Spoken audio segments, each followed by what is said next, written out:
It's my pleasure to call to order the Peoria Public School Board of Education meeting for November 8th to order. Madam Secretary, would you please call the roll? Mrs. Costick, Mr. Kloss, Mr. Murphy, Here. Dr. Rankin, Mr. Shaw, Mrs. Ross, Here. President Wilson. Here. We have 7 present. Thank you. Would you please rise and join me for the Pledge of Allegiance? Pledge of Allegiance. States of America, and to the republic for which it stands, one nation, under God, indivisible, with liberty and justice for all. Thank you. Moving on to announcements, we will start with with Mr. Mike Murphy and go in order. All right, thank you. Don't miss the 7th Annual Peoria Public Schools Foundation 365 Breakfast Fundraiser, which will be held on Thursday, January 13th, 2022. This year's event will feature a pickup breakfast at the Sheridan Village Hy-Vee and a virtual presentation by special guest Jameer Jackson, a Peoria Public School graduate and Chief Financial Officer for AutoZone, a multi-billion-dollar retail and distributor of automotive replacement parts and accessories. Jackson is the first African-American CFO in AutoZone's history. He was also the first African-American CFO at global rent-a-car company Hertz and global media and marketing research Nielsen. To make reservation for the event, go to www.ppsfoundation.org. Activities during winter break. Many Peoria organizations, including Peoria Park District and Greater Peoria YMCA, have programming for youth during winter break. Check the Peoria Public School website for details on activities for children during the break. COVID-19 vaccinations. In partnership with Unity Point Health, we've had hundreds of students in the 5 to 11 age group receive the COVID-19 vaccine since it became available for that group at the beginning of November. If any PPS family would like their student to receive the COVID-19 vaccine, please go to the district homepage, call 309-672-6744, or speak with your principal to find the vaccine consent form and learn more information. For those staff and older students who have already been vaccinated, the Peoria County Health Department is currently offering booster shots Monday through Friday, 8:30 to 4 p.m. And this includes all 3 vaccines, Pfizer, Moderna, and Johnson & Johnson. These are all walk-in based and no appointment necessary. Thank you. Thank you. The application for boundary waivers can be found on the district website. Scroll down to Site Shortcuts and click on Boundary Waivers. The boundary waiver window opened on Monday, December 6th and will remain open until Saturday, January 29th. If you have any questions about the boundary waiver process, please call 309-672-6744. I have one more. Congratulations to our Knoxville Center for Student Success mid-year graduates. These students will be honored at a January board meeting for their hard work on graduating. Lights on Peoria will host a job fair for high school students on Tuesday, December 14th from 9 a.m. to 11 a.m. at Peoria High School. Representatives from 13 local employers will be able to speak with students. Employers include Peoria Public Schools, Peoria Park District, Champs, Finish Line, Rumburgers, Harvard Community Center, and more. Transportation from Manual High School for Manual High School students will be provided. Richwoods High School students are also welcome to attend. Winter break schedule. This Friday, December 17th, is the final day of school before winter break. Students will be dismissed 1 hour early. Friday is the last day of the first semester.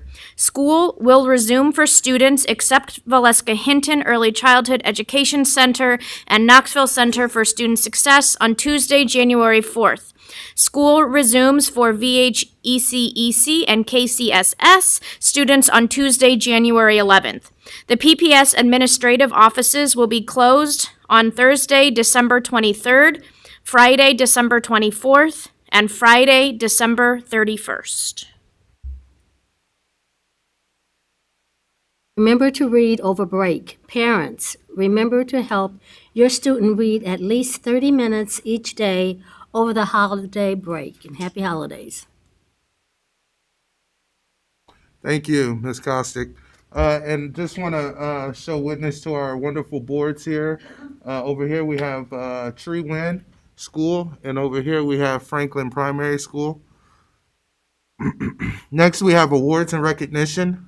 Tom Connor Service Award recognition from Miss Hetty Elliott and Dr. Sharon Karat.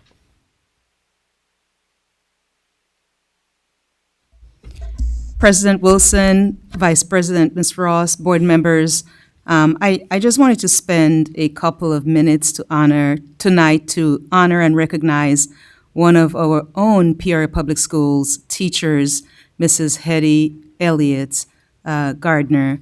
Of course, many of you are very familiar with Hetty's stellar career, teaching career in our schools. She won the Don Ferris Teacher of the Year Award in 2019 and continues to do amazing work at Lincoln currently. Right before Thanksgiving break, Hetty was awarded a notable honor for the work that she does outside of the classroom. At the annual Thanksgiving luncheon hosted by the Peoria Area Chamber of Commerce, it was announced that Hetty won the Tom Connor Service Award for 2021. And I was in attendance, and I was extremely proud of her. And this award is named for Tom Connor. Some of you may know, may have even known him as Emil Spitch Jr. As Tom Connor, he was a renowned broadcaster for WEEK-TV. As Emil, he was less known, but equally important and valuable in his volunteer work. Emil put forth an astounding amount of time and effort to make our community a better place to live and to work. So the Tom Connor Service Award is presented to a Tri-County individual who has shown outstanding long-term commitment to the community, and nominees are judged by length of service, impact of participation to the community members, and overall contribution to the community. As I read the description of Tom Connor, I was reminded of Hetty, who is very well known for her work as a teacher, but also does a tremendous amount in service of the community. Hetty has coordinated the Park District, for example, the Park District Moonlight Coalition for Adult Learning at Proctor Recreational Center. From time to time, you'll see her graduates. She's taken pictures with the adults who've graduated with their GED. It is so, inspirational. She has been the recipient of numerous other community service awards, including Illinois Park and Recreation's Community Service Award, 25 Women in Leadership Award, the Dr. Martin Luther King Drum Major Award, and Church Women United's a Human Rights Award. She is truly an outstanding, she's in outstanding company in receiving the Tom Connor distinction. The previous year's winner was former Mayor Jim Artis, and other recent winners include the late James K. Polk, Mr. Polk, Steve Jackson, and Donald F. Schaefer, among others. So I can say without a doubt that Hetty is very, very, very deserving of this award. I was very proud of her, and I'm like, yes, she deserves this award because I see firsthand all of the stuff she does in the community, all of the amazing work. So not only are we fortunate for all of the lives she has impacted in the classroom, but this is further proof of the holistic impact she is having in our entire Peoria community. I wanted to take some time and at least give her her flowers. My mother always says, give me my flowers when I'm alive. And so, Miss Elliott, congratulations. Let's give her a round of applause. Come on to the podium, please. We want you to make some comments.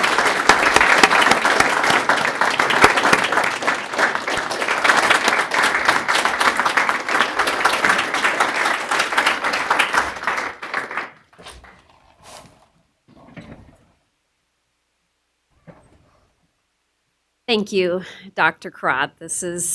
I was kind of blown away when I received the email. But interestingly enough, I started to read the email from the Chamber of Commerce saying that I was an award recipient, and I got distracted because one of my adult students walked in my office and said he just got his GED, and I never went back to read the email. So the next day, I kept getting these texts that said congratulations, and I thought, what happened? I was flipping through the news to see if maybe I was on the news or something, and then I get another email later that afternoon from the chamber, and they said, we're just checking to make sure this is the right email, and I thought, oh. But, I was on mission, so I love what I do. I love Peoria, and I just have to say, I mean, my dad was a great ambassador to Peoria, a great community member, and just my parents have modeled what it looks like to be an outstanding volunteer, outstanding community member, and they're just wonderful people. And my brothers and I were truly blessed to be, mentored and have them as our role models. So thank you, and thanks to everybody, and thank you, Dr. Crott, for the kind words.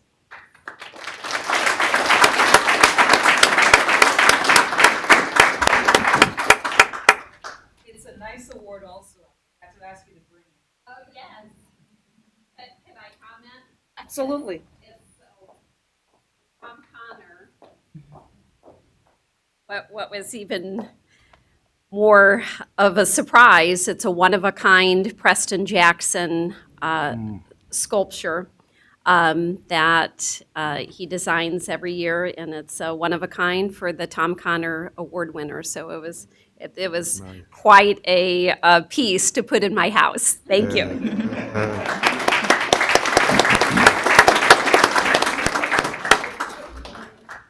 Next, we have district presentations, starting with the new teacher project.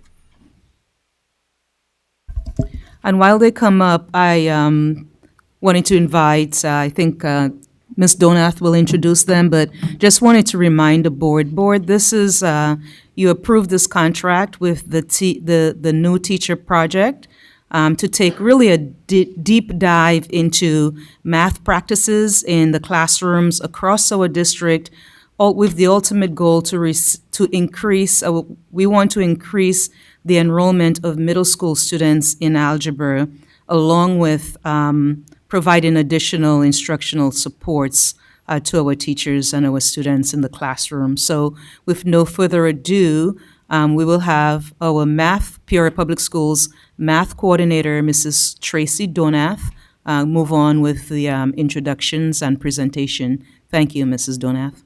Absolutely. Dr. Crott, President Wilson, Vice President Ross, board members, thank you so much for allowing us the opportunity to meet with you today and to give you an update on the great work that is happening with the new teacher project. I have the honor to introduce three amazing individuals. They have worked so collaboratively with our district, listening to what our buildings need, what our teachers need, what our students need, and finding ways to support everyone. And it is greatly appreciated. So I have the honor of introducing Ms. Maya Baker, Ms. Sarah Adams, and Dr. Jennifer Jensen, who have been working so diligently to support us. So they're going to be sharing an update with you today, and at the end we'll answer some questions that you might have. So this is the mid. Yes, in a way. A lot of our work started at the beginning of November, so we're about a month and a half into the bulk of the work.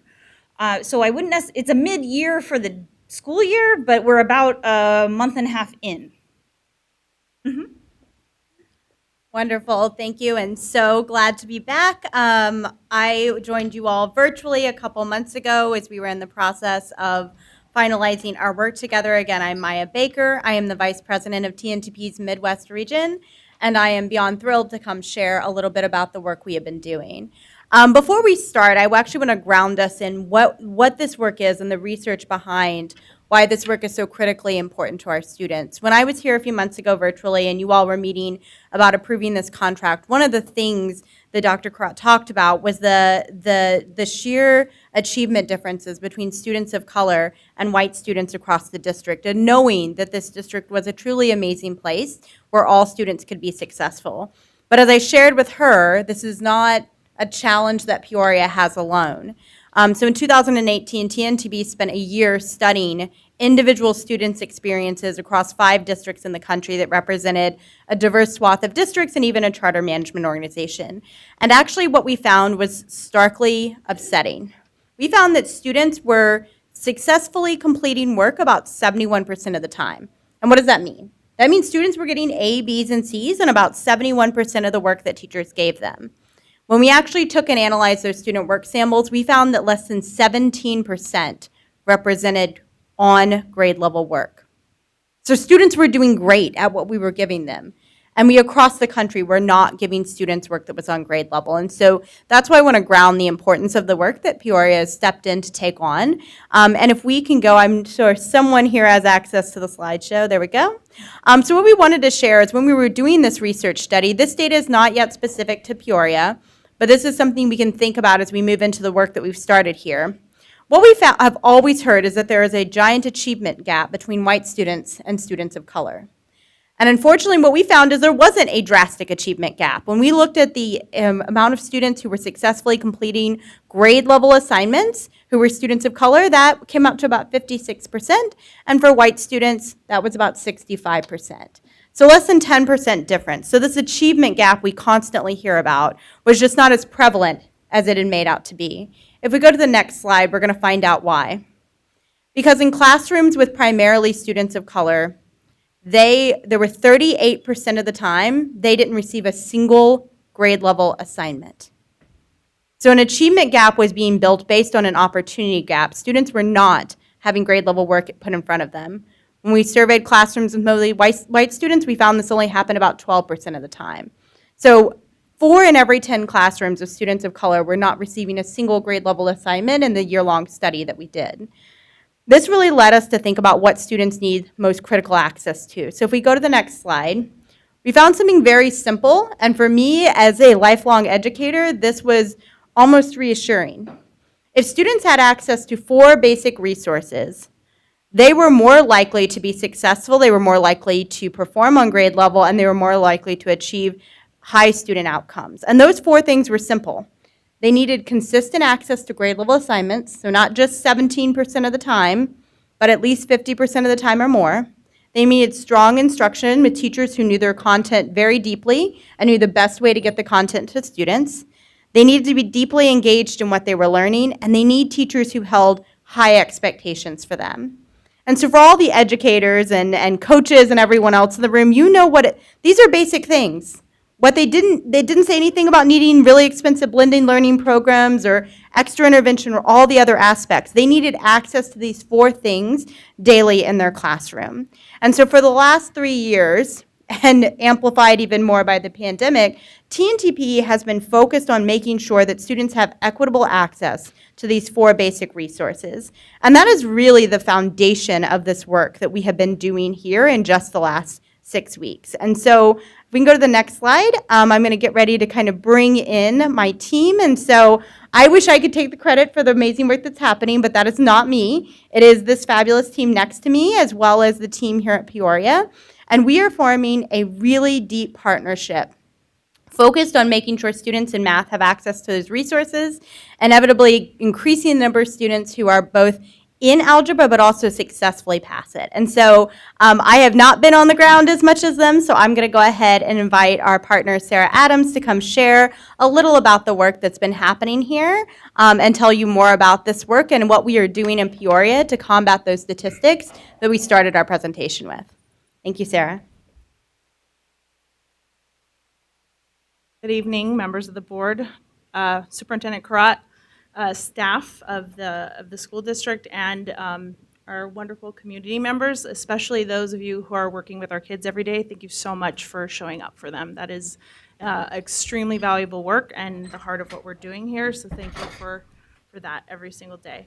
My name is Sarah Adams, and I am the consulting partner working directly with Peoria. I just wanted to say, first of all, when I sat down with Maya today, I had to let her know that of all the contracts that I'm working with, Peoria is definitely among my favorite because of the staff that we work with. I've had the privilege to get to know a couple of the principals, board staff, and Tracy is absolutely amazing. You are so lucky to have her, so I wanted to make sure that I mentioned that as well. So I wanted to get into talk a little bit about the partnership on the next slide. So when we started the work together, we wanted to make sure that kids were having strong experiences in math and making sure that we were opening the doors of access to algebra in the middle schools. And we thought deeply and carefully before coming up with a plan and a strategy for how to do that. And so what we landed on was a three-pronged approach. So if you click through the animation here, our first was lab sites. We partnered with 2 schools in the district, Lincoln and Mark Bills, who were also very intentionally selected because we had teaching staff and strong leadership there who really wanted to embrace this project and really become exemplar in some key practices in math instruction to make sure that we're providing kids high quality instruction every day. And so over the last month and a half, Tracy and my colleague, Dr. Jensen, have done an amazing job to launch that work with our teachers here in the district. The second is being able to launch an academic diagnostic with 11 schools in the spring. What an academic diagnostic is one of the programs that TNTP offers is an incredible study. As a district leader, if I had the opportunity to do this, I definitely would. It is an in-depth study of schools where we get an opportunity to really look under the hood of the school and to think about and to really look closely from multiple perspectives. Where are there opportunities of strength for us to build on these 4 key resources that Maya spoke of earlier? And also, where can we strategically plan to make sure that we're increasing the access around those things? None of this is an evaluative process, but the information that we yield from it is incredible, and it's a wonderful learning experience for the district. And so I'm so glad that you all have decided to do that with 11 campuses in the district. And finally, we thought it important to think through how do we provide long-lasting change for the district. We know that this district has been extremely thoughtful in building out their literacy programming, and as we venture into curriculum changes and thinking about moving forward in math, that we get together a group of key stakeholders who will help us to think about future visioning work for math in the school district. And so that's how we came up with the District Advisory Council. So I'm going to provide you with a quick update on each one of these things. First, the lab schools. We have, as I mentioned before, Principal Steele and Principal Bloomer are excellent partners. I have had the opportunity and the privilege to work with many school leaders in my career, and they are extremely dedicated, and you are, again, so lucky to have them. They have embraced the work. They helped us to select teachers and to buy them and invest them in this work, and the teachers have truly invested in making changes in their practice. They've set personal goals, and they've begun learning cycles with Dr. Jensen and another one of my colleagues, along with Ms. Donath, where they're specifically looking at math teaching practice that will increase the rigor in the classroom. And so the teachers have an opportunity to learn about this each week, to reflect, to practice, to implement, and to get feedback live. And they'll be doing this for the next several months. Our goal is to make these classrooms model classrooms so that we can provide a learning opportunity for the District Advisory Council as well as the other schools in the district. And so far, so good. The survey feedback that we have received is incredible, and I'm excited in the way that this is launched and hope that we get to continue to see the good work and fruits of our labor here. Secondly, we have the academic diagnostic. We have prepared schools to launch this work. So we met with all of the school leaders. We talked to them about the opportunity myth and why we're choosing to do this in the school district. And we provided school leaders, the 11 school leaders who are participating, with a high-level overview. And so we begin to initiate the process. Again, because this is something that TNTP does very thoughtfully. We have a clear set of actions that go on a timeline, and we provide school leaders with all the resources they need to communicate both internally and externally about the process. We've made sure to communicate and work out with the teachers union as well as teachers so that they're very clear that this is a non-evaluative process, but a learning opportunity for all of us to think about how we can improve what we provide kids. And finally, tomorrow will mark our first meeting with it's tomorrow, right? With the District Advisory Council. Both Tracy and Jennifer have gotten together and thought really carefully about who needs to be a part of this council to really think about what kids would benefit from moving forward. So to start the launch of this District Advisory Council, we made sure that we had a diverse group of instructors and building leadership to participate. And as we continue through the process, you can see the topics that we're going to cover. We hope to loop in and broaden the scope and have kids at some point provide their feedback once we get our diagnostic results. And so tomorrow's meeting is just to launch the work and to talk about how we want to utilize this group of folks to think about improving math instruction for the entire district. So that's great. And I wanted to just provide briefly for your own, no need to read this now, but we wanted to provide a bios just so you know who you're working with. Maya, who spoke first, is our regional vice president for the Midwest, and she's my supervisor and supports me with all my projects that I'm working on. And so I'm the partner who works directly with our district leaders. And then we have Dr. Jensen, who really is the brains behind the project in partnership with Tracy Donath. And they work together to think about how to make sure that we're maximizing the impact of this strategy. She comes with a ton of experience. She taught high school math, which not many people do, for many, many years. And then she even loved math so much that she went and got a doctorate degree in it.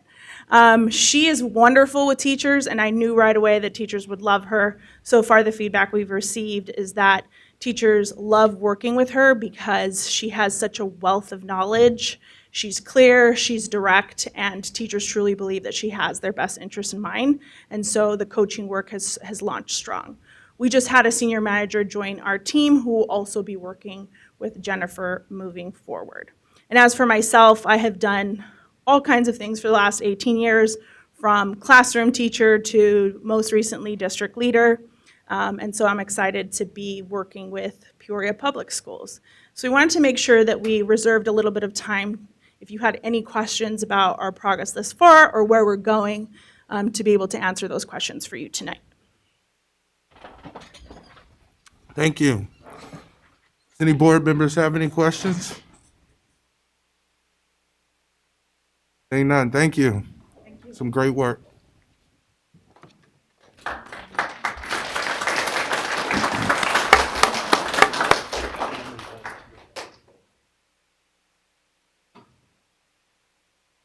Next, we'll have our tax levy presentation.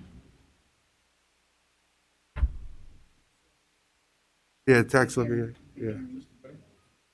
Yeah, It's open to the public, right? correct. I liked the last presentation, but, and we're looking forward, I understand, but Hetty was on the bargaining team with a number of people back in the year 2000, and one of the things we talked about was hiring minority teachers, and you've talked about it before, grow your own, and so forth. At that time, I think we had 7 or 8% minority teachers in the district. It's my belief that we probably still have 7 or 8% minority teachers, and that falls on somebody's watch.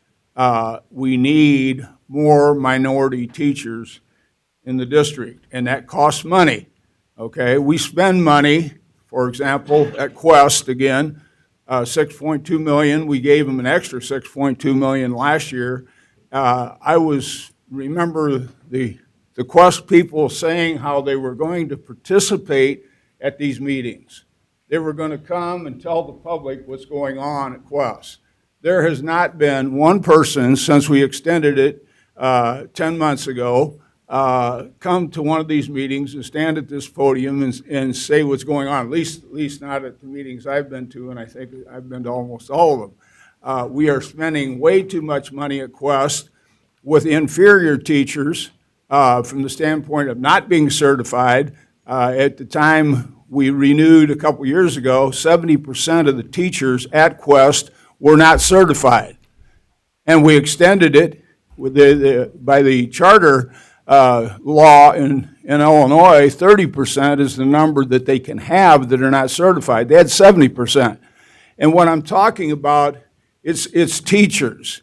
We bargained the Teachers Academy when in 2000, this is 21 years ago, the teachers asked that the administration teach classes relative to District 150, not going to Bradley or ISU, which is you're in classes with people that are not inner city teachers, and they don't address city problems. And our administration should be teaching those classes. We have educational leaders here that are being paid big money. By the way, they don't even live in Peoria, and I've not heard, you talked about moving those people at the end of their 3-year contracts into the city.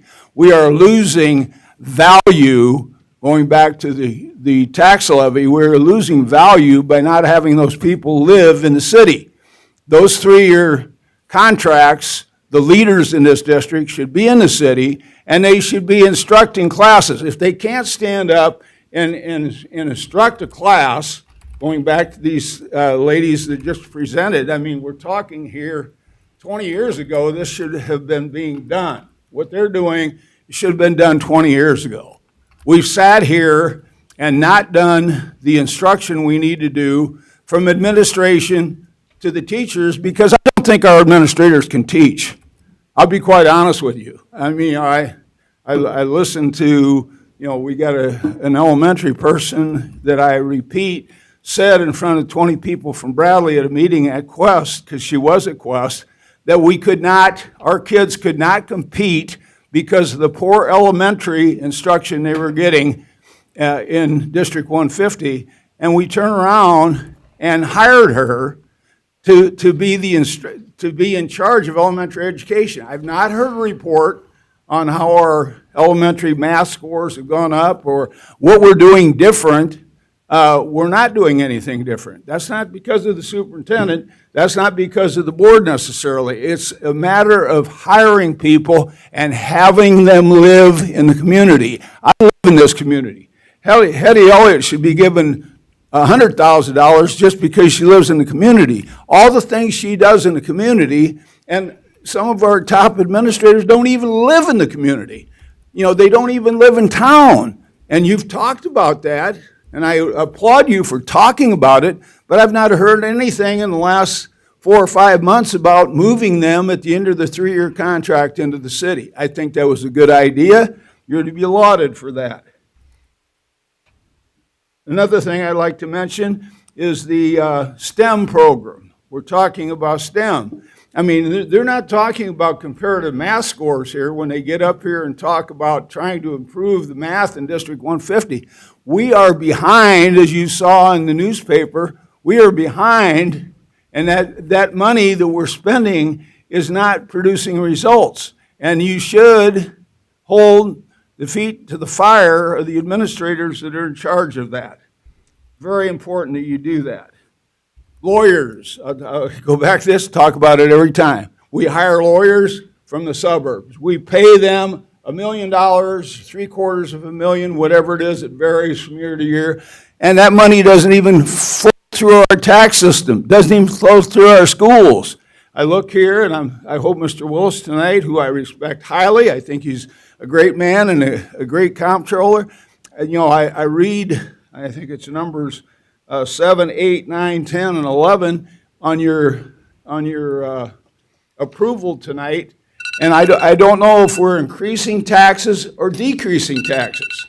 I mean, I know he's going to talk about that, but I hope we're decreasing taxes, not increasing taxes, with all the money we're giving to Quest and others. Thank you. Thank you. Okay, moving forward.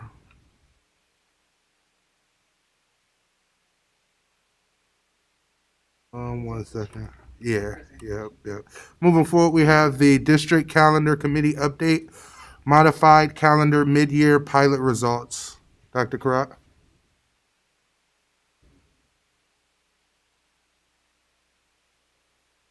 Okay. Thank you, President Wilson. We'll start with Dr. Wilson to do the introduction. Thank you. Good evening, President Wilson, Vice President Ross, Board of Education members, and Dr. Karat. As you know, we had a balanced calendar committee that was formed and worked all last year to determine the feasibility of the superintendent's charge, which is listed on the screen. The Balanced Calendar Committee will revisit the feasibility of providing a balanced calendar schedule starting with the 22-23 school year to address COVID-19 learning loss and accelerate learning.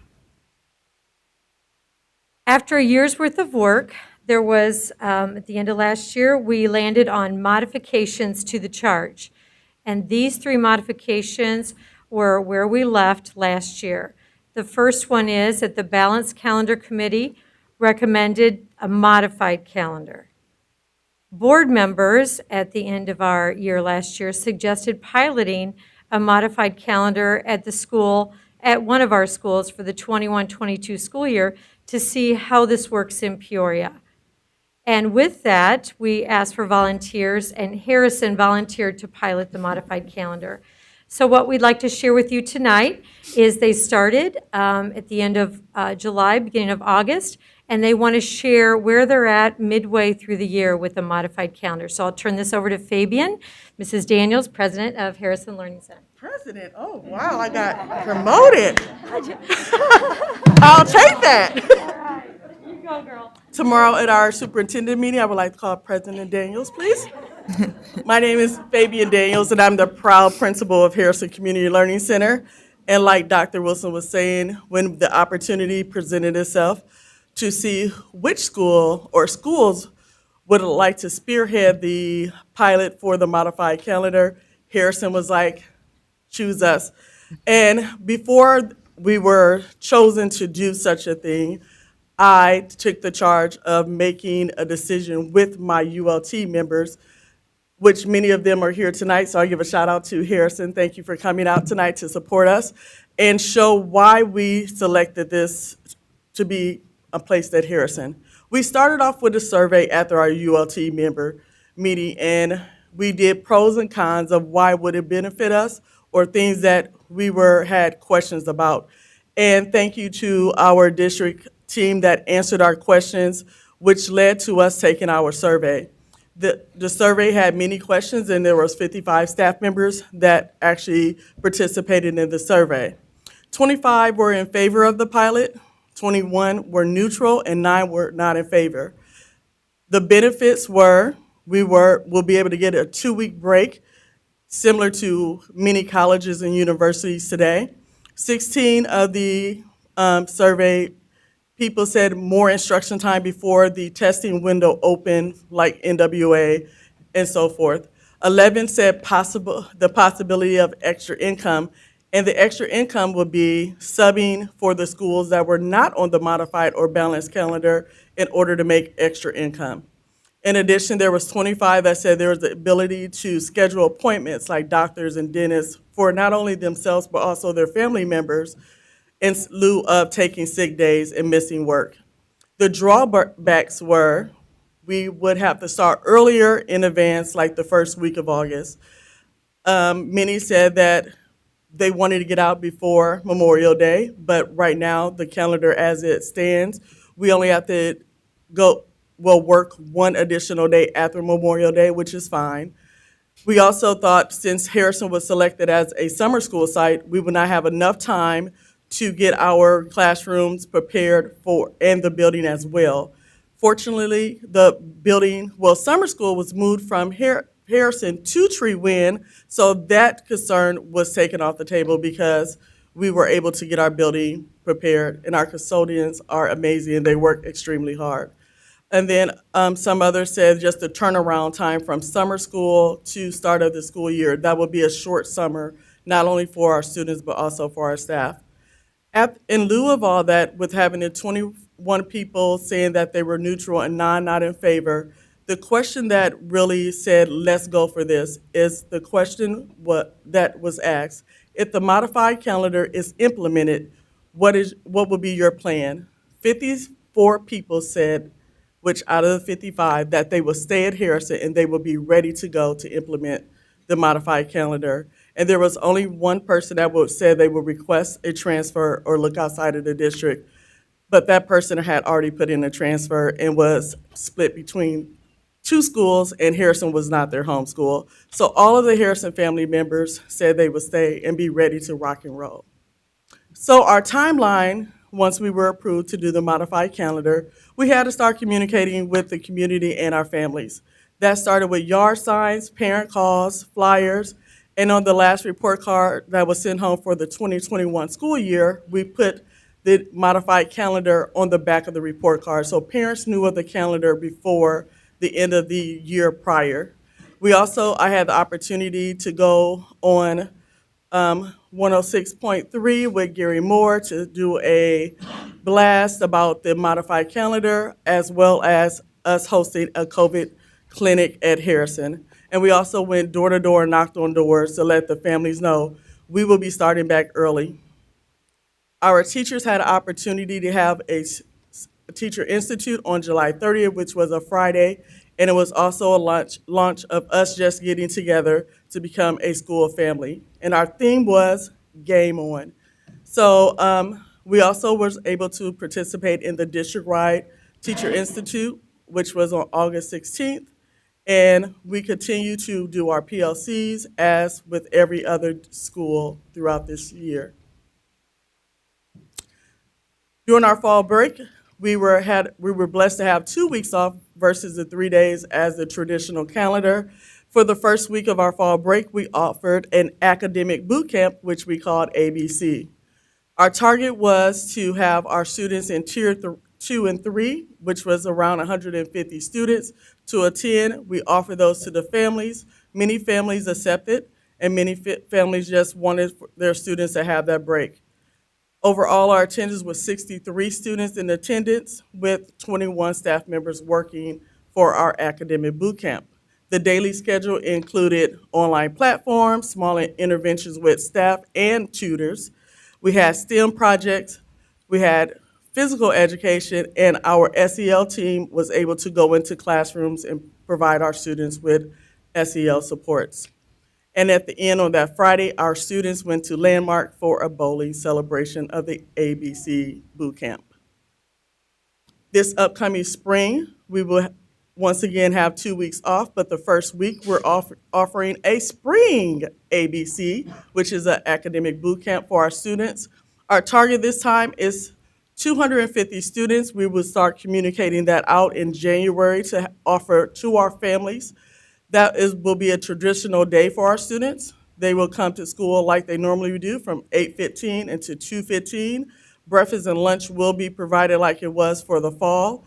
And at this time, we have 21 staff members that are interested in working, and I'm sure more will come aboard once it gets closer. Once again, the daily schedule will be the online platform, small intervention with staff and tutors, STEM projects, physical education, and continue to provide our students with our SEL supports.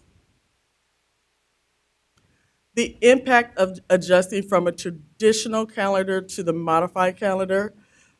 Some of the drawbacks for us were just the time that we had to prepare to move from a traditional mindset to a modified mindset. But for our staff, we are always in a growth mindset where we are ready to take on any challenge that comes our way. So we had to adjust from the time to setting up our classroom, but our administrator team, Mrs. Peterson and Mr. Hesh, who is here today, we opened the doors on the weekend and allowed teachers to come in on Saturday and Sunday to set up their classroom. There was a delay in the online programs. I know some had to wait for board approval, but also since the traditional calendar started later than a modified calendar, we had to wait for the launch of those programs. Also, with the district calendar, we had to look at athletics and how it impacted Harrison since we're on a modified calendar and additional training that our staff would need. And also, we had just a little short time to prepare for the ABC boot camp for the fall, but that's why we're starting now to prepare for the spring. After this, we did another staff survey to get just see how the implementation was going and how staff was feeling at this point.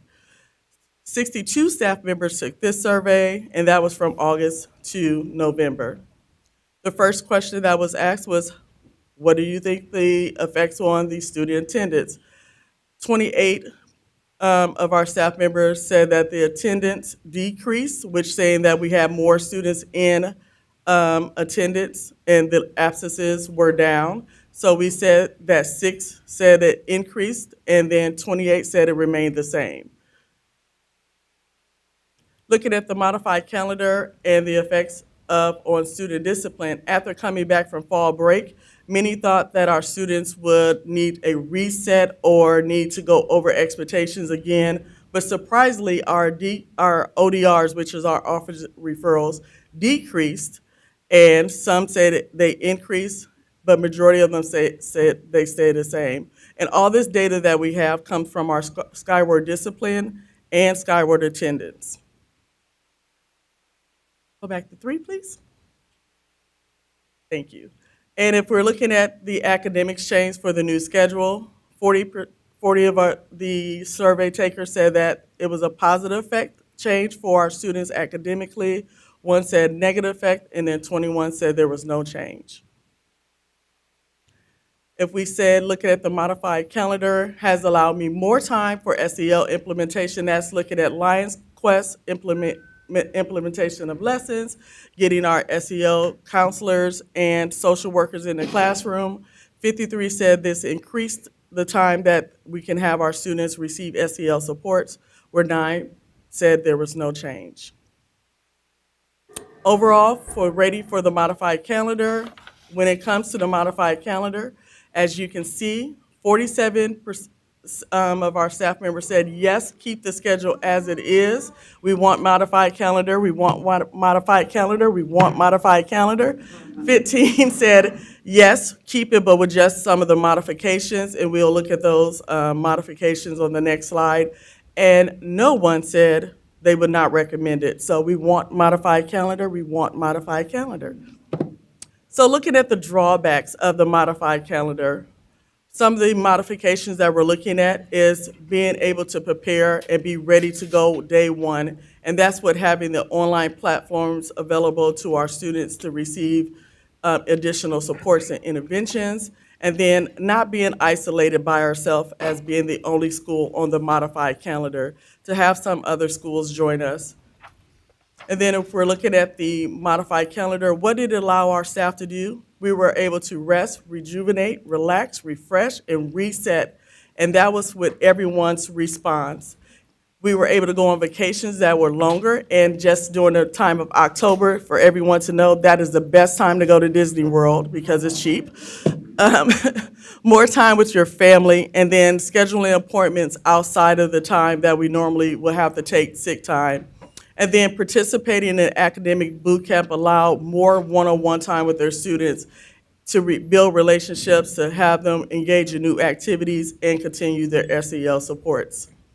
And one quote, as you can see there, one of our staff members said, I was totally against the modified calendar at first, but I'm happy, so far I'm so happy that we have it, and I would not want to go back to a balanced calendar or a traditional calendar.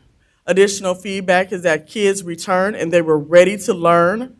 And then I thought it would be a significant regression over the fall break, but students came back, they remember the routines, they remember the procedures and the content, and it was not jump starting over again. They left off and came back ready to learn. So I do have some of my staff members here with me today.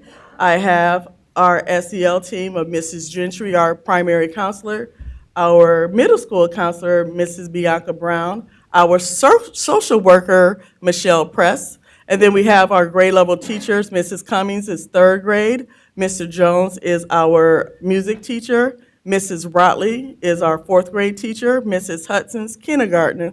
Special education, we have Megan Wheats, and special education, Jenny Smith. And then, of course, Mr. Hesh is one of my assistant principals. So if you have any questions, come on up. Yeah. Harrison staff. Yeah, why don't you have them join you? Come on. That's good, yeah.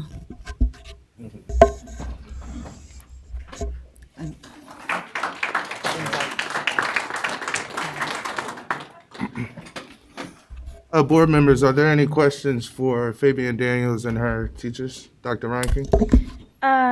Yeah. Miss Daniels, I was wondering about the survey data you showed. That I know that you said you had the actual data for attendance and office referrals, but what you showed us is what staff thought about what happened to them, right? Mm-hmm. Do you have the actual data for? Do you have the actual data for what happened to attendance, what happened to office referrals, rather than just the teachers' perceptions of what happened? I can actually share that with you. I do not have it in front of me, but I can share that with you. That's all in Skyward from our attendance before we went on fall break to after we went on fall break. It was based on data. Yes. Asked the same thing. They said it was based on data.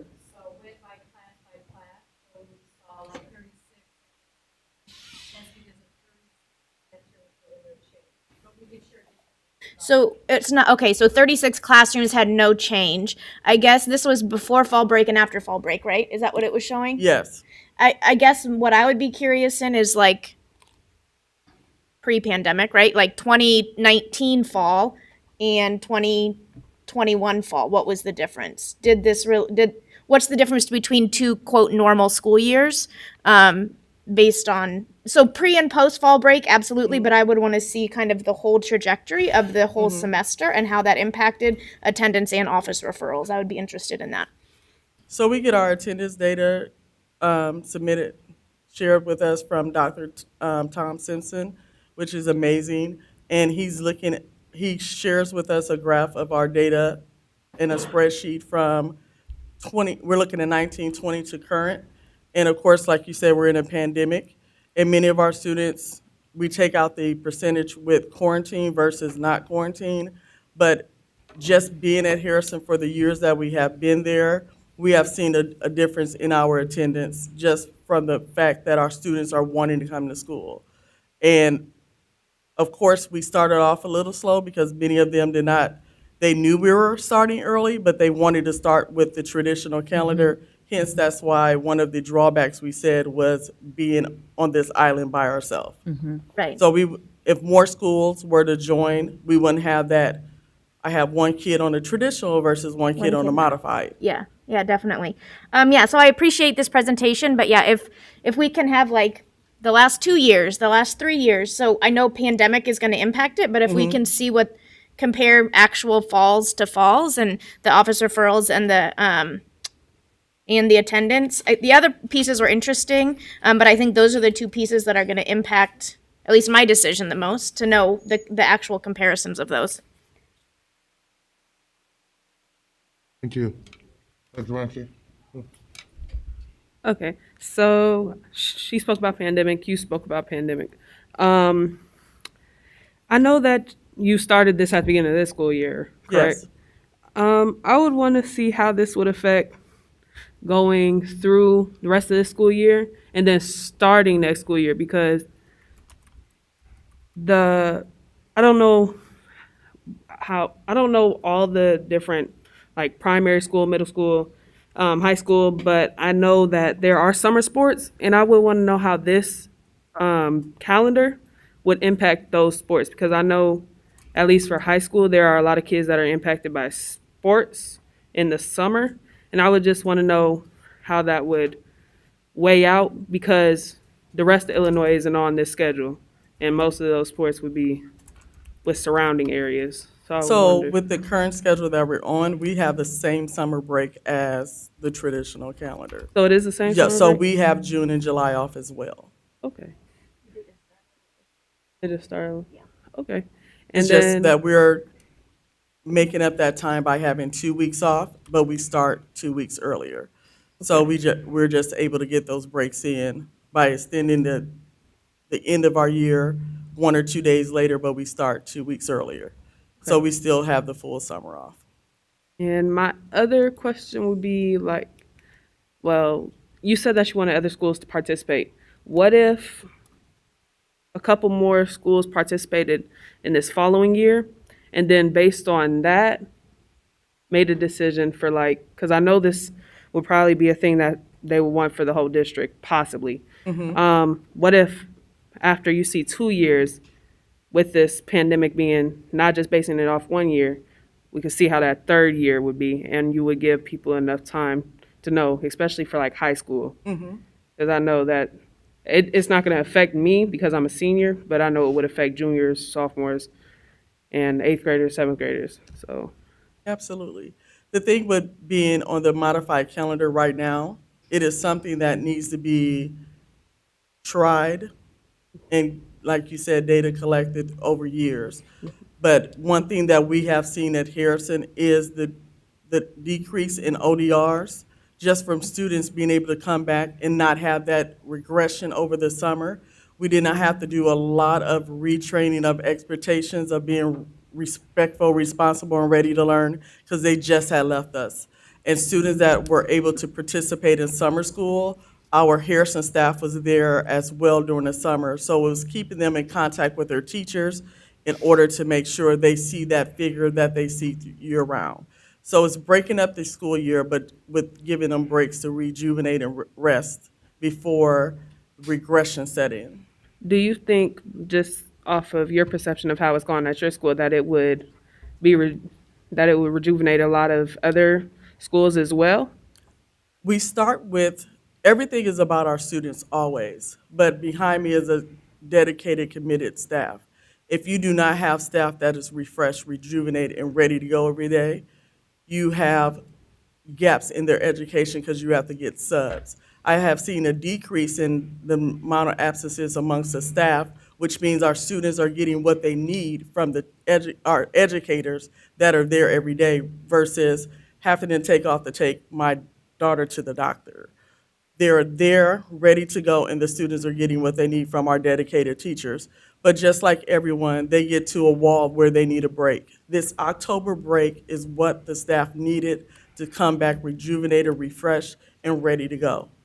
And that meant the students came back refreshed, rejuvenated, ready to go. And it didn't skip a beat. So I know in the traditional calendar, there are 3 days off. Those 3 days are off just to lay your head down, close your eyes, and wake up and go back to work. We were able to say, okay, the first week, whatever you have to plan, you have those doctor's appointments, get rest, that's for you. But the last week was self-care. We were able to do what we needed for ourselves, reflect. Many of the teachers texted me and emailed me and said I was able to reflect on what I need to do when I come back. And that was the greatest benefit, and that benefited our students. I like Ms. how you Daniels? mentioned that. Oh, I'm sorry. Sorry, No, Olivia. I was just- Olivia's questions, you can't see them, your staff behind you, but they're acquiescing and they're all shaking their heads. Sorry, Ms. Parker, go No, ahead. you're okay. I was just gonna say I like how you mentioned the self-care side of it, because I know with those 3 days, high school students left irritated, they came back irritated. There was no self-care. It was the laying down. And with our fall break intercession, it was not academic, even though we called it an ABC academic boot camp, it wasn't a boot camp. It was more of giving them what they need in a comfortable setting with fun mixed into it. So the kids, at first, the attendance started off low, and once the students started spreading the word, like, I had so much fun, and they started coming to school, like, parents like, can we get them in? It was like, it's Wednesday, and you only have 2 more days, but we won't turn you away. It was more, they were able to come and be kids and have fun in a smaller setting. and have those conversations with our students. Mrs. Gentry and Miss Brown was able to have conversations with students one-on-one without a time restraint. It was what they needed, what the teachers needed to build more relationships with those students that needed it most. Okay. Thank you. I really appreciate your Gossett. response. Thank you.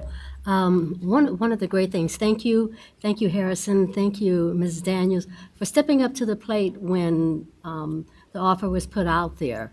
One of the great things that make a program successful is the fact that you include your team and there is a buy-in. When everyone is on the same page, you can't fail. You can only succeed. So I say congratulations, wonderful job, good information. Keep on doing what you're doing. Thank you. Thank And you. I let everyone know, if it was not for our school family, we do not call ourselves a staff, we call ourselves a family, hence our shirt.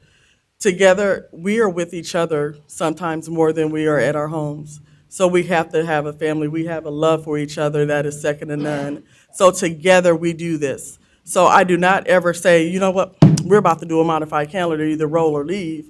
I say, what are your thoughts and feelings on this? And they said, you know what, we've been wanting this for a while. I said, then let's go for this. And there's time they had questions and concerns, and Dr. Wilson would know. I'll be like, hey, this is what the staff is thinking. I need some answers. But it's about what is going to make them happy. When they're happy, our students are happy, and we have the environment that we have at Harrison. It is second to none because we are a family. Thank you. Amen. Amen. Is there any other questions for Principal Daniels? Saying none, thank you. I would like to say thank you for entrusting us with this, and we need it next year too, so thank you.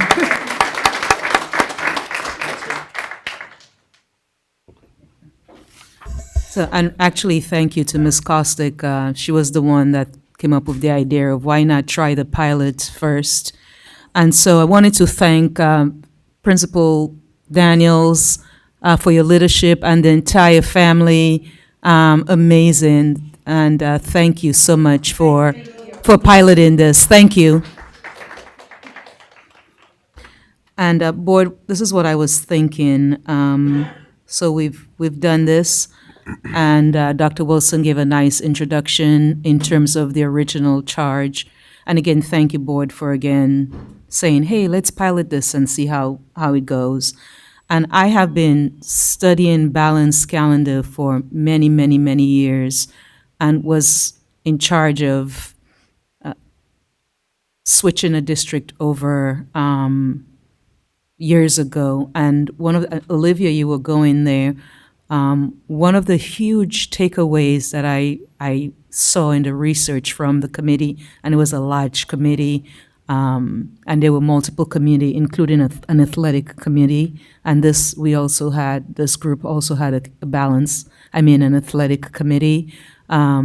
But one of the things, the big takeaway was, and it came out with Mrs. Daniels and her team's presentation, the huge piece that rose up to the top was achievement may not necessarily increase significantly, but what the staff and the school appreciated was that wellness piece. And wherever they went, they're like, we are not going back because we get those needed breaks. And now when we're talking about the pandemic and the stress and the trauma, it seems such an appropriate modification to a schedule to inject that automatic break for our staff. And when Mrs. Principal Daniel was responding to a student board member, you could see her team, all of the teachers acquiescing in terms of, remember she said they needed that break in October, they needed that 2 weeks in October.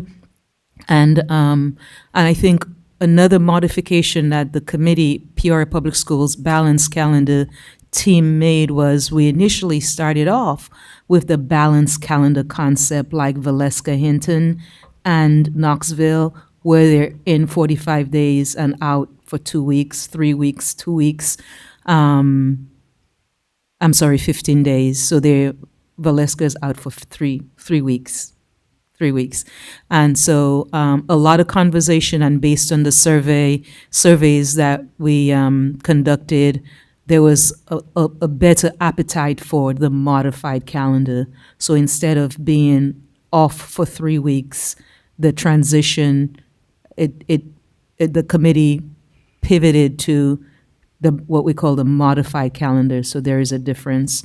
So board, I say all of that to say, I was thinking that I would like to bring to a vote the Balanced Calendars Committee's recommendation to implement the modified calendar for the 2022-2023 school year sometime in January.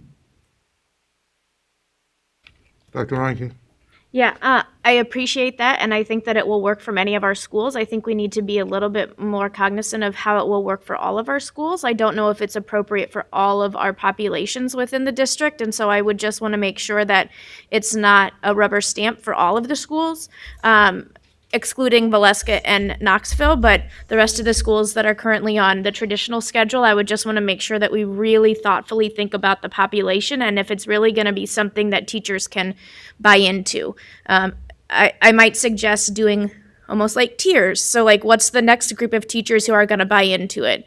Maybe it's 10 schools and really kind of, I would just be hesitant to do a district-wide we're going to do this rather than like Harrison has shown really getting that teacher buy-in and seeing that it is something and family buy-in and seeing that it is something that is beneficial to the population of that specific school. Thank you, Dr. Rankin. We talked a lot about that, and we're looking at next year, and you have been a huge motivation for me in the sense of, Doc, we got to get back to that two-tiered schedule, right? And so I'm like, yes, we're working on it, and we're going to get back to. So I say all of that to say, if we're all on the same calendar, it does something. It's a strategy to get ahead of all of the shortages.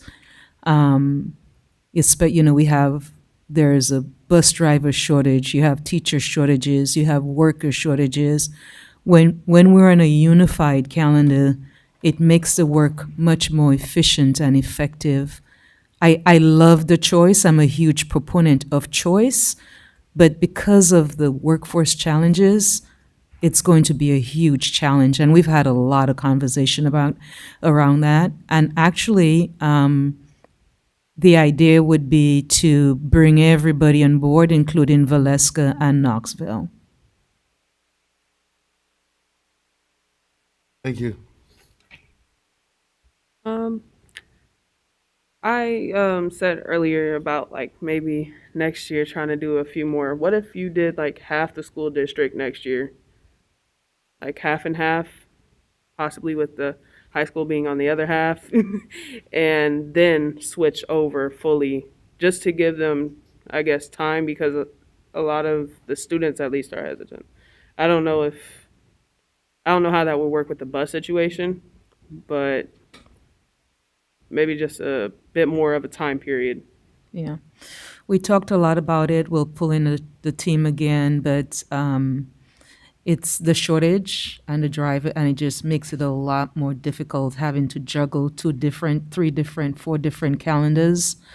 So yeah, the exciting piece with, an overarching theme was for staff was just stress.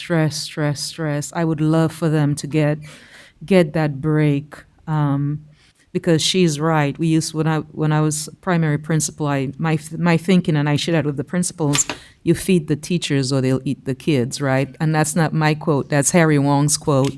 And when the teachers are well rested, and with the modified calendar, by the time we're tired and we're getting cranky, it's time to take a break. President Wilson? Yes, ma'am. Hello, thank you for acknowledging I just want to say that I have been in favor of the modified calendar all along, and I think we do the due diligence of at least surveying the teachers, and instead of speaking for them, let's survey the teachers and parents and see what it is that they want, similar to what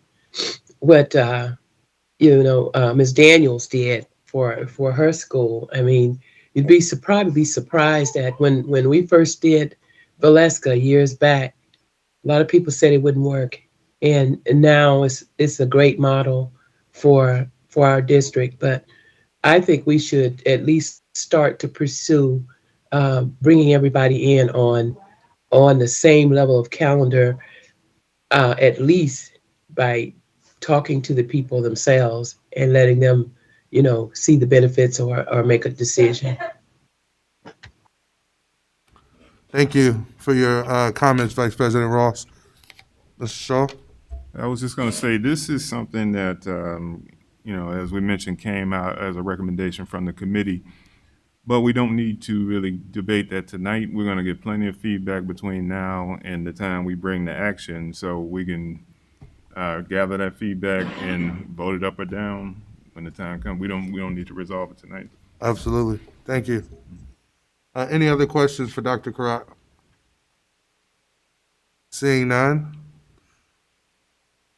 We are now at the point of presentation by audience. Presentations by audience are limited to 5 minutes. Gosh, I can't talk with this. And we ask that you keep them constructive. Our first presentation will be from Mrs. Mary Beth Cunningham. Circled my salutation this time, so you didn't give me more credit than was due. Thank you. Mary Beth Cunningham, 6219 El Dorado Drive. I came here I was just asking, or actually originally, when will parents and families know if 2022 is going to look different? And if so, what would the exact start date be? So even if we don't have it voted on, is it going to be August 2nd? Is it going to be July? All that kind of stuff, because lots of us are finally at a point where we can actually see out-of-town family and do things that we haven't been able to do for 2 years, and we want to be able to plan that, but we don't want to have to reschedule. That sounds silly.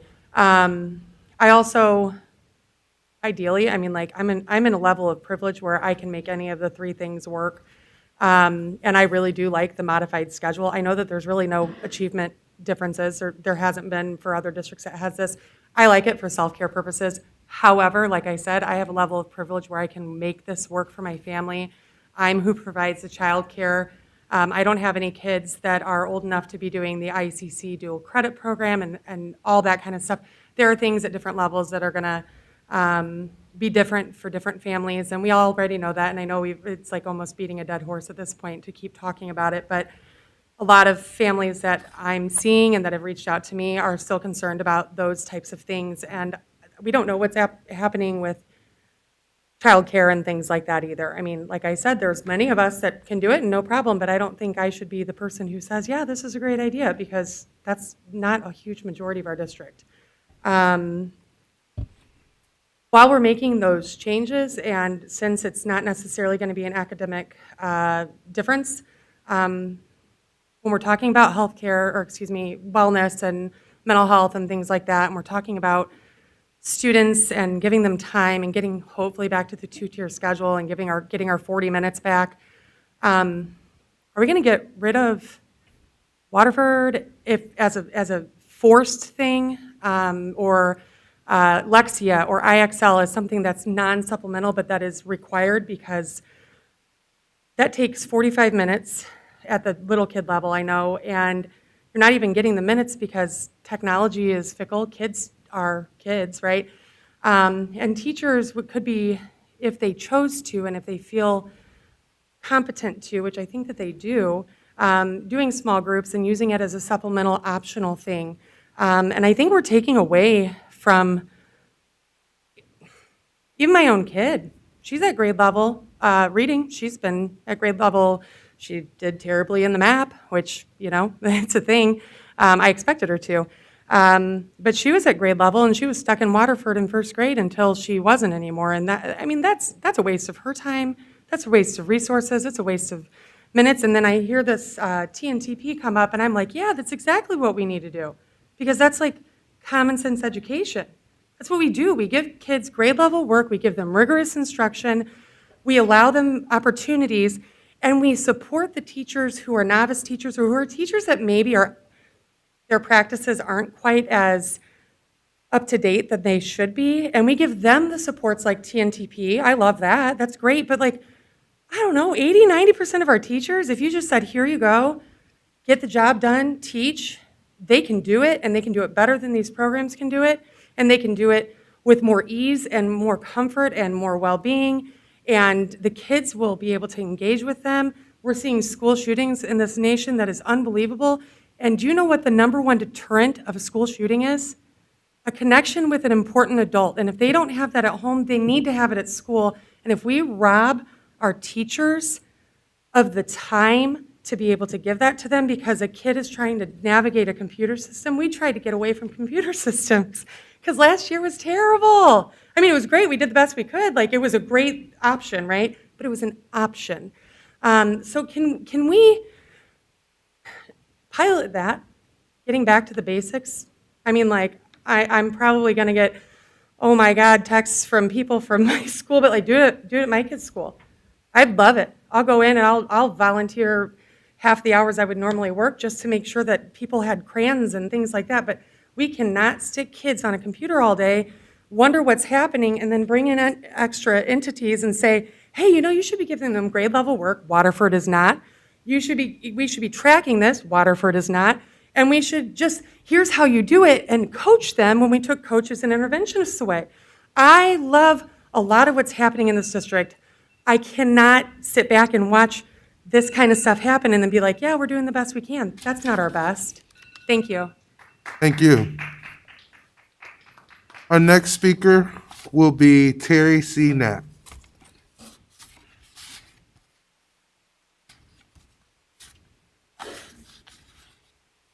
The other day, I was watching the Grambling State Southern University game on TV. I try to watch that game every year, and I called a couple of people in this room and shared that I was watching that, and they were watching it as well. And the thing that struck me, and always strikes me, is the fact that I think their bands at Grambling State and Southern University are the best in the country. They can talk about Ohio State all they want in their script Ohio, but those kids get out there and they dance to the music, they play to the music, they march to the music, and they're just outstanding. It brings tears to my eyes that, for example, here in Peoria, we built a fine arts high school, put $1 million in, 20 years ago at Central, maybe longer than that. Had a dance studio, $1 million dance studio put in there. We do not, our bands, kids, I love the kids, but what we provide our kids sucks. I mean, it sucks. If you watch our kids, they can't even march down the street. When I was in high school at Woodruff back in the 60s, they marched every day, first hour, every day in the street, every day on the football field, and they were outstanding. Outstanding. When I left Woodruff 15 or 20 years ago, they had 105 or 110 kids in the band. Central is the fine arts high school. 25 kids in the band, don't wear their uniforms, don't even pretend to march, and not one of our kids could ever qualify for the band at Grambling or Southern University. It is just sad that the fine arts program in this district has been let go by the board, so to speak. Same way with the STEM program. We can say all we want to, and I want to reflect back. When I was teaching at Woodruff, right at the end, Chet Duggar was a curriculum guy, and we had a conversation about something. He said, well, you ought to get a hold of your science person that's in charge of science for the district. We had a teacher at the high school level that was in charge of math, science, and the various curricula. And so I called my science person, and I won't say who it was or where he was. Matter of fact, I told him, and Chet told him to call me, because I said, Mr. Duggar, in 7 years, That person has never addressed me as a science teacher. I taught science for 38 years. I got 39 hours of science. I probably had more hours than he did for sure. And so the gentleman called me about 15 minutes later, and he says, well, I want to come down. I haven't been down. I should have come down. And I had a list of things on the side of my cabinet. And I went over and I said, I'm going to read you the first thing I want you to do when you come down. I want you to come down and teach my class.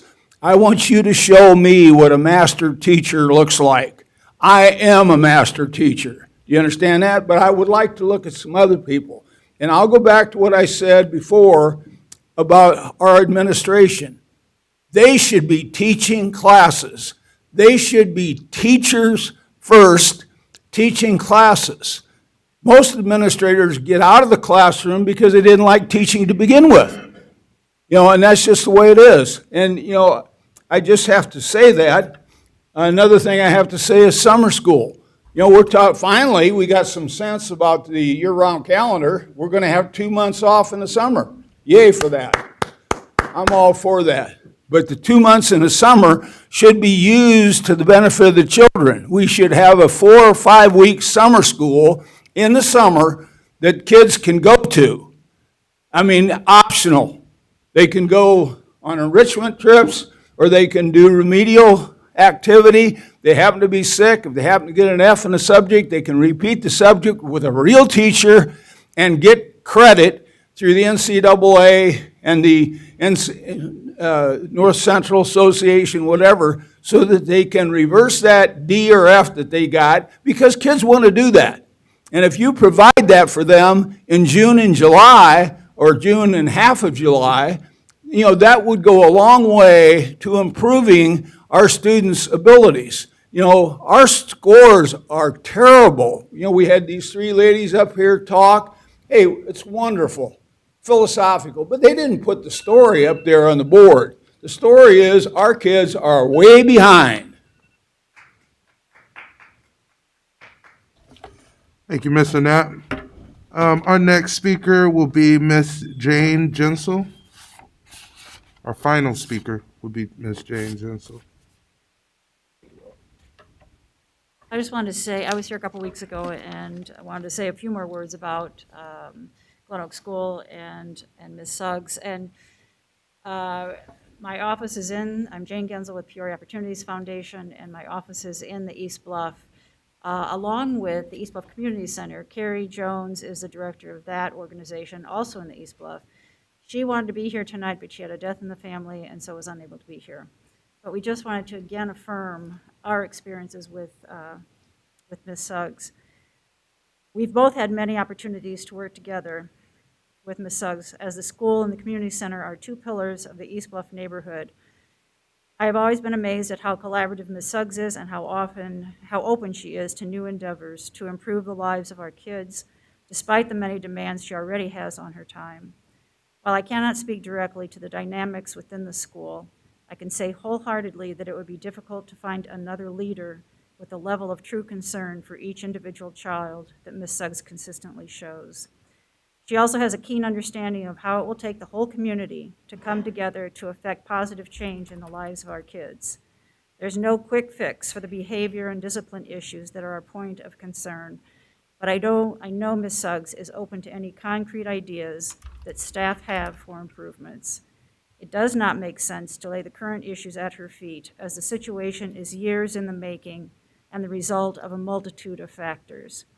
It's important to be vocal about policies you feel are contributing to discipline issues, or about strategies you would like to see implemented to make positive change.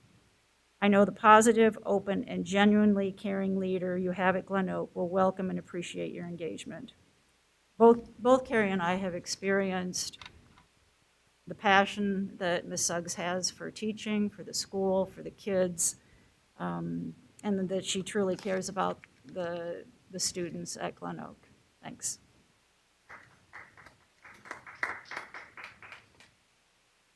Thank you. We now have response to audience presentation. Dr. Karat. Thank you, President Wilson. I heard about Waterford, and I know you know, a lot of people also like it. And so Mary Beth, like, did she leave? She's gone. So Waterford provides acceleration, enrichment, and also remediation. And I mean, Dr. Wood, you're the expert on Waterford, so let's find out what more can we do to improve, and maybe make some adjustments. I'm in favor of that, but there are a number of kids, we've seen a lot of gains with it. And so, you know, Mr. Knapp, going down to Mr. Knapp, regarding fine arts, I'll give him a point tonight. And I do have some recommendations after break Okay. that I'll share with the board. I'm still working on it. And let's see, summer school, we tried summer school and it was amazing. We served over 1,000 kids, 2,000 kids. And we're planning on replicating that as well for the upcoming year. And our neighbor, yes, Ms. Suggs, really, you're right on it. She's truly passionate about Glen Oak. And one of the things, when I hear all the complaints, it's like, okay, who's going to serve our children? We are in the children business. So just, again, wanting to thank everyone who came out and provided feedback to us.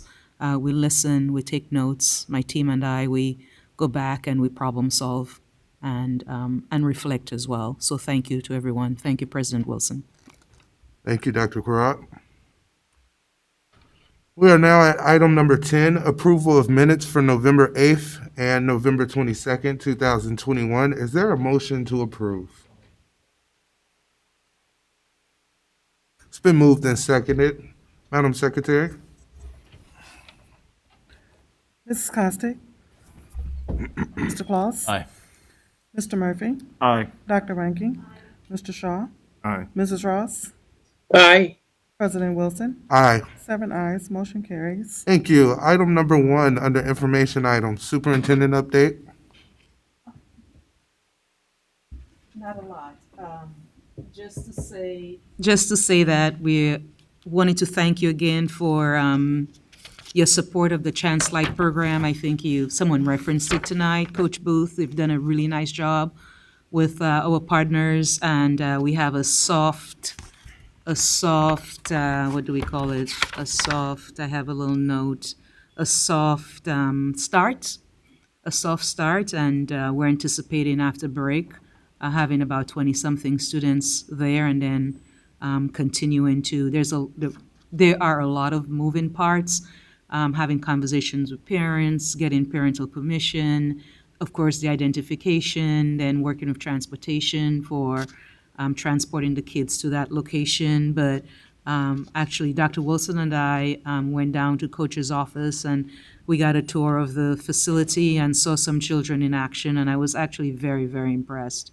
So at some point, maybe next year, the board can visit as well. And then, yeah, just ensuring that everyone, have a great break. And my team and I are really looking forward to, and hopefully on the entire district, for just a nice rest, to come back on the 3rd, to continue to work with our staff and our children and do the best that we can to realize our vision and mission. Thank you. Thank you, Dr. Karat. Item number 2, proposed expenditures over $2,500. Questions for Mr. Willis? Seeing none. Item number 3, report of requests under the Freedom of Information Act and the status of such requests. Dr. Karat. Thank you, President Wilson. Since our board meeting report on November 22nd, we have received 2 requests, and there were 3 pending requests noted on November 22nd. 2 have been closed, and now there are currently 3 pending requests. And so to date, we have received 29 requests for this calendar year at a cost of $1,450. Thank you. Awesome. Thank you. We are now ready for the consent agenda. Vice President Ross. Thank you, President Wilson. The consent agenda consists of gifts to the school district. To date, $49,966, Just to highlight a few of those, a donation valued at $1,500 by Bethel United Methodist Church for boys basketball shoes for Tree Win, and a donation valued at $727.25 by Emily Dawson for PBIS store items and gift certificates for Mark Bills. And also $524 valued donation by a donor chose for COVID supplies for Mark Bills. And there are several more small ones, but every gift is appreciated. Number 2 is the payment of bills. Number 3, payment for travel. Number 4, human resources report. Number 5, senior class overnight trip. Number 6, approval of Houghton Mulfin Harcourt, which is HMH, professional development contract for Roosevelt Magnet School and Rolling Acres. Number 7, memorandum of understanding with the Peoria Federation of Teachers, the New Teacher Project. Number 8, abate taxes on the general obligation schools, alternative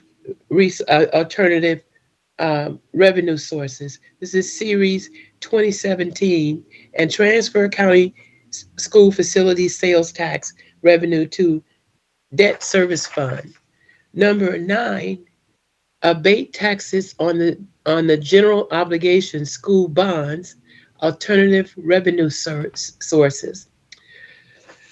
Series 2019A, and transfer county school facilities tax revenue to debt service fund. Number 10, abate taxes on the taxable general obligation school bonds, alternative revenue sources. Series 2017B, qualified zone academy bonds, and transfer county school facilities sales tax revenue to debt service fund. And number 11, the property tax levy. That is the entirety of the consent agenda. Thank you, Vice President Ross. Is there any items board members would like to pull for a separate vote? Seeing none, is there any discussion on the consent agenda? Seeing none, Madam President, I'm sorry, President Wilson. Secretary. Could we ask our CFO to kind of give an idea of what some of these abating taxes mean? Just a quick overview. Thank you, Ms. Willis. Sure. Each year when we set taxes,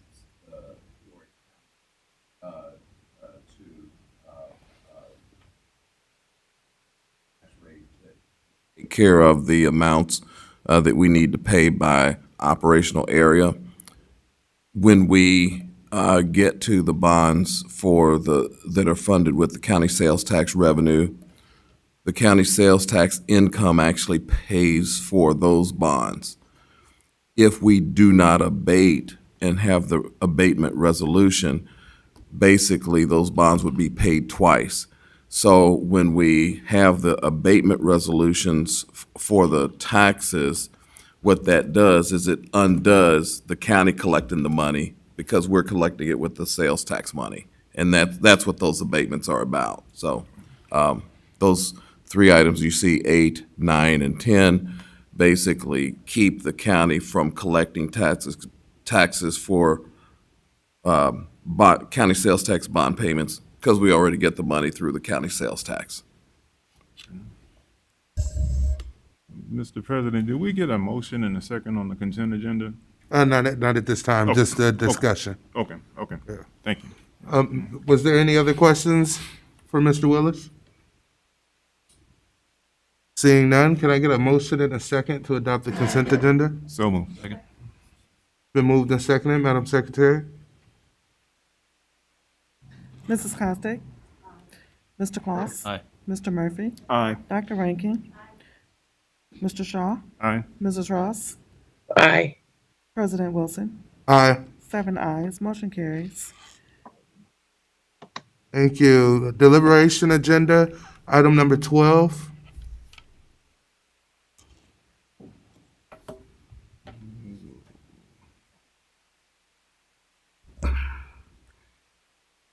Deliberation agenda, expulsion with the expulsion to be held in abeyance. The proposed action is that the Board of Education approve the expulsion with the expulsion held in abeyance listed on the report dated December 13, 2021, be approved as presented. Second.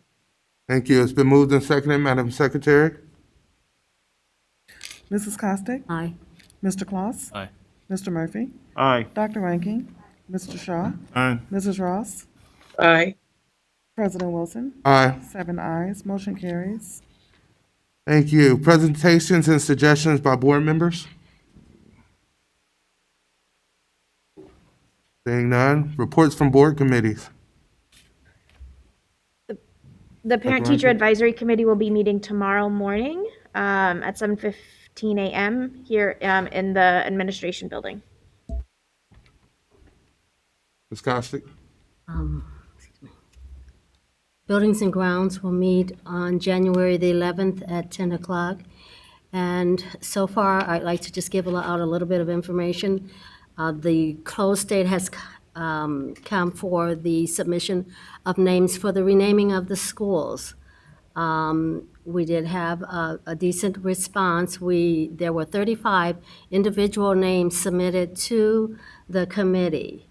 The process right now is the committee has taken into consideration all of the names. We're looking at making sure that they meet the criteria that was established, after which time we will go before the board and let them know what the names are that meet the criteria and make recommendations at that time. I'm sorry, one more step. What we will do is, once the names have been eliminated that did not meet the criteria, what Mrs. Ross and I are going to do further research on those names that are left. And then those names will be submitted to the board, and we will, have a great discussion. And then after that, there'll be a town meeting announcing that information and moving forward to there. We realize that even once we come up with the names for the individual schools, it's very unlikely, just due to the inability to get materials, labor and everything, that this will take place prior to the start of school next year. So, I want to put that out there so that everybody does have the understanding that it's not going to happen right at the end of the year. School is not going to start, and every school will be have their signage and everything changed. It is a process. So that's all I have for right now. Thank you. Thank you, Ms. Costick. Any other? Policy will be virtual Wednesday at 3:30. Thank you. Procurement Committee, any updates? Yeah, that's actually combined, policy and procurement, same meeting. Okay. Yeah, we want to wrap up that procurement policy, so. Okay, cool. Oh, the Procurement Committee, I'm sorry. Yes, yeah, we're Okay. combining. Okay. Yeah. That'll work. With policy. Thank you. Is there a motion to adjourn? Thank you. Oh, okay, his birthday's on Thursday? It was on? Well, okay. Well, happy birthday, Mr. Mike Murphy. Oh, man. He's adjourned. Oh, yeah.